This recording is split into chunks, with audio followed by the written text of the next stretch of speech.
የስዊስ የፌዴራል ደህንነት አገልግሎት ለረጅም ጊዜ ተዘግቶ የቆየውን የናዚ ጦር ወንጀለኛው ጆሴፍ ሜንጌሌ ለሰነዶች ለህዝብ ይፋ እንደሚያደርግ አስታወቀም። ሰነዶቹ ይፋ የሚደረጉት መቼ እንደሆነ ግን ከመግለጽ ተቆጥቧል። ከሁለተኛ የዓለም ጦርነት በኋላ ሜንጌሌ ወደ አውሮፓ የተሰደደ ሲሆን ምንም እንኳን ዓለም አቀፍ የእስር ትዕዛዝ ቢወጣበትም ስዊዘርላንድ ውስጥ እንደኖረ አልባልታዎች አሉ። የታሪክ ተመራማሪዎች በተደጋጋሚ ሰነዶቹን ለማግኘት ቢጠይቁም እስካሁን ድረስ የስዊዝ ባለስልጣናት ፈቃደኛ ሳይሆኑ ቀርተዋል። ሜንጌሌ የሕክምና ዶክተር ሲሆን በጀርመን የናዚ ጦር ክንፍ ውስጥ ያገለግል ነበር።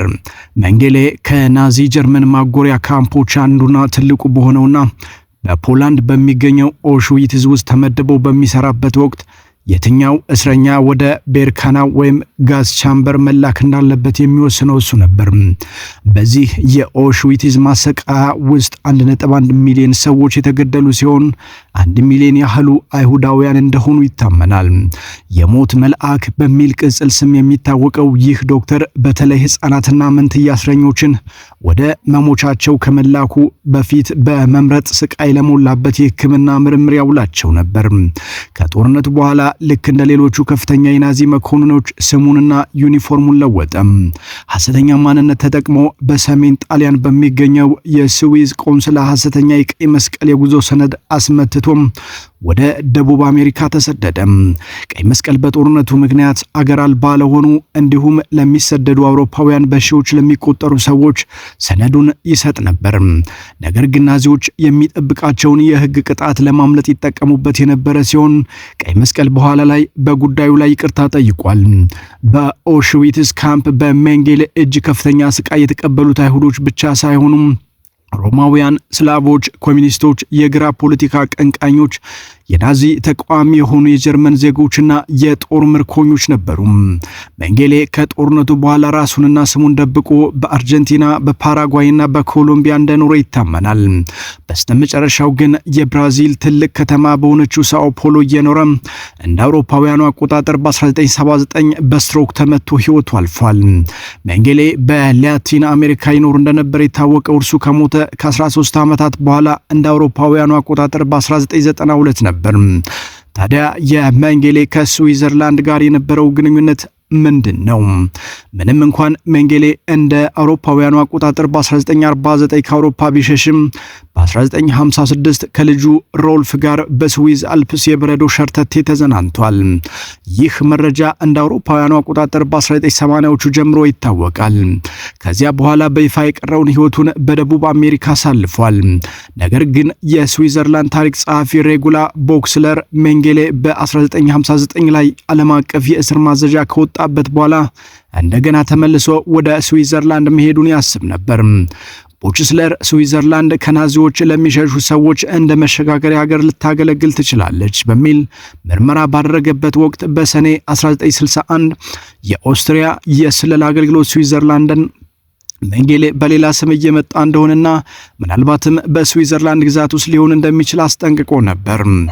ይህ በእንዲህ እንዳለ የሜንጌሌ ባለቤት በዙሪክ አፓርታማ ተከራይታ ቋሚ የመኖሪያ ፈቃድ ለማግኘት አመልክታ ነበር። ሜንጌሌ በ1959 ወደ አውሮፓ ለመጓዝ እቅድ እንደነበረው የሚያሳይ ማስረጃ ያለ ይመስላል ሲሉም የታሪክ ምሁሩ ለቢቢሲ ተናግረዋል። ሜንጌሌ በዙሪክ አፓርታማ ለምን ተከራየች?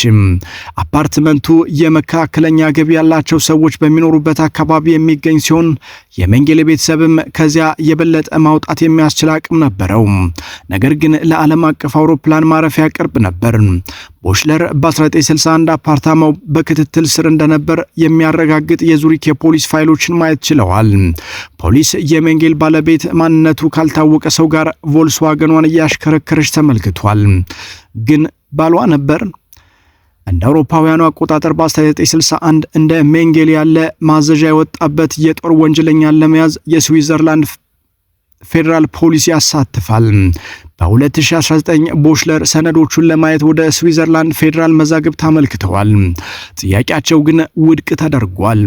ሰነዶቹ እስከ 2071 ድረስ በብሔራዊ ደህንነት ምክንያትና ለዘመዶቹ ቤተሰብ ጥበቃ ሲባል ታሽጎባቸዋል። ቦችለር ጥያቄዎቻቸው ውድቅ የተደረገባቸው የመጀመሪያው አሊያም የመጨረሻው ሰው አልነበሩም። እንደ አውሮፓውያኑ አቆጣጠር በ2025 የታሪክ ምሁሩ ጄራርድ ዌስታይን እንደገና ሞክረው ነበር። እርሳቸውም ውድቅ ተደርጎባቸዋል። አስቂኝ መስሎ ታየኝ ሲል ለቢቢሲ ተናግረዋል። እስከ 2071 ድረስ ዝግ ሲደረጉ የሴራ ትንተናውን ያጠናክራል። የሁሉም ሰው የሚደብቀው ነገር ቢኖራቸው ነው ይላል። ዌስታይን የስዊዘርላንድን ባለስልጣናት ወደ ፍርድ ቤት በመውሰድ ውሳኔውን ተቃውመዋል። ይህ ሂደት ውድ በመሆኑ የገንዘብ ድጋፍ እንዲጠይቁ አድርጓቸዋል። በጥቂት ቀናት ውስጥ 18000 የስዊዝ ፍራንክ ወይም $23000 አሰባስበናል። የስዊዘርላንድ ፌዴራል የስለላ አገልግሎት በመጨረሻ ሐሳባቸውን የቀየሩት በዚህ ጊዜ ነበር። በዚህ ወር ሙሉ ግልጽነት የተወሰነ ጊዜ ሊወስድ እንደሚችል ተቋሙ ባወጣው መግለጫ ላይ ገልጿል። ይግባኝ አቅራቢው እስካሁን ይፋ ያልሆኑ ሁኔታዎችና መስፈርቶች ከግምት ውስጥ በማስገባት ዶሲዎቹን የማግኘት መብት ይሰጠዋል ብሏል። ሰነዶቹ ስለ ሜንጌል ብዙ የሚገልጹ መረጃዎች ስለመያዙ ምንም እርግጠኛ አይደለም። የስዊዘርላንድ የታሪክ ማህበር ፕሬዝዳንት ሳቻ ዛላ ስለ ሜንጌል ምንም አይነት ተዛማጅነት እንደሌለው ሙሉ በሙሉ እርግጠኛ ነኝ፣ ነገር ግን የውጭ የስለላ ድርጅት ወይም የውጭ መረጃ ሰጪዎችን የሚያመለክቱ መረጃዎች ሊኖሩ እንደሚችሉ አስባለሁ ብለዋል። በ1950ዎቹ መጨረሻ ላይ የእስራኤል ሞሳድ የሸሹትን የናዚ የጦር ወንጀለኞች በንቃት ይከታተል ነበር። እናም ዛላ ከስዊዘርላንድስ ጋር ግንኙነት እንደነበራቸው ይጠረጠራሉ። ይህም የስዊዘርላንድ ባለስልጣናት ሰነዶቹን ይፋ እንዳይሆኑ ለማድረግ ምክንያት ይሰጣቸዋል። ምክንያቱም ከውጭ የስለላ ኤጀንሲዎች ጋር የተያያዙ ምስጢራዊ መረጃዎች ብዙውን ጊዜ ይሰረዛሉ። ነገር ግን ሞሳድ ከ70 ዓመታት በፊት ናዚዎችን ለማደን ካደረገው አሰሳ ጋር በተያያዘ መጠቀሱ በጣም አስፈላጊ ነው። ዛላ ሰነዶቹ ይፋ የሆኑት በግዴለሽነት ነው ካሉ በኋላ ያም ሆነ ግርታ እና ሴራ ትንተና በቀላሉ አምርቷል በማለት ይተቻሉ። እንደ ጃኮብ ታነር ያሉ ሌሎች የታሪክ ምሁራን ደግሞ በዶሴዎቹ ላይ ያለው ምስጢራዊነት ከሜንጌል ይልቅ ስለ ስዊዘርላንድ ከመቼውም ጊዜ በበለጠ ግልጽ ያደርጋሉ ብለዋል። በብሔራዊ ደህንነትና በታሪክ ግልጽነት መካከል ግጭት አለ። እናም የመጀመሪያው ብዙውን ጊዜ ወደ ስዊዘርላንድ ይጠቁማል። ታነር በ1990ዎቹ የበርጌር ኮሚሽን ላይ ስዊዘርላንድ ከናዚ ጀርመን ጋር ያላትን ግንኙነት በተለይም የስዊዘርላንድ ባንኮችን ሚና በመመርመር ውስጥ ተሳትፏል። በሁለተኛ ዓለም ጦርነት ወቅት የአይሁድ ስደተኞች ድንበር ላይ እንዲመለሱ ሲደረጉ የስዊዘርላንድ ባንኮች በኋላ ላይ በናዚ ማጎሪያ ካምፖች ውስጥ የሞቱትን የአይሁድ ቤተሰቦች ገንዘብ ሲያስቀምጡ የተፈጠረውን ጠንቅቆ ያውቃል። እነዚህ ዶሴዎች አሁንም ይፋ ለመሆናቸው ለዲሞክራሲያዊ መንግስት ችግር ነው ሲል ታነር ይከራከራል። ያም ሆኖ ሜንጌል እንደ አውሮፓውያኑ አቆጣጠር በ1961 ስዊዘርላንድ ውስጥ እንደነበር እርግጠኛ ነው። የሚፈለገው የናዚ የጦር ወንጀለኛ አዶልፍ ሂችማን በ1960 በአርጀንቲና በሞሳድ በቁጥጥር ስር ውሎ ነበር።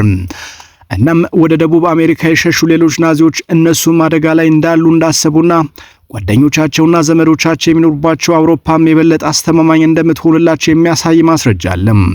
ታነር እንደጠቆመው ወደ ቺሊ የሸሸው ሌላኛው የናዚ የጦር ወንጀለኛ ወልተር ራውፍ በ1960 በጀርመን ቆይታ አድርጓል።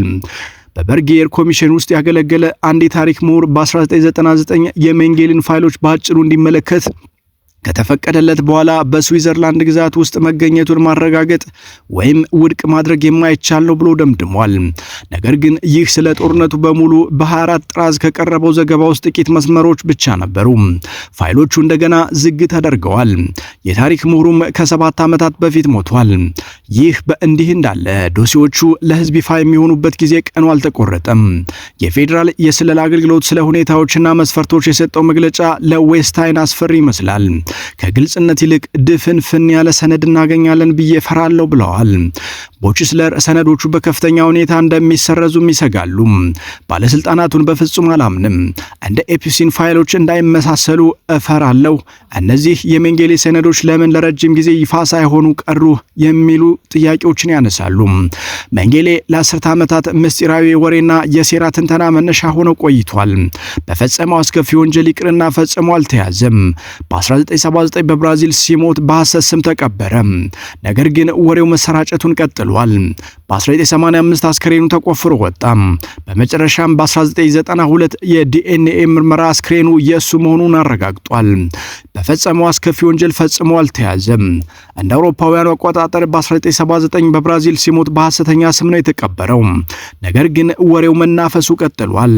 የኦሽዊትዝ አስፈሪ ዶክተር ሞቷል፣ ነገር ግን ስዊዘርላንድ ውስጥ ነበር፣ ስዊዘርላንድ አላስተዋሉትም ነበር የሚሉ ጥያቄዎች አሁንም እየተነሱ ነው። እስሩ ሊያስከትለው የሚችለውን ያልተፈለገ ትኩረት ለማስቀረት በሚል እንዳላዩ ማለፍን መርጠዋል ወይስ እንደ መንጌሌ ሁሉም ነገር ወሬ ብቻ ነው? የሁሉም ጥያቄ ነው።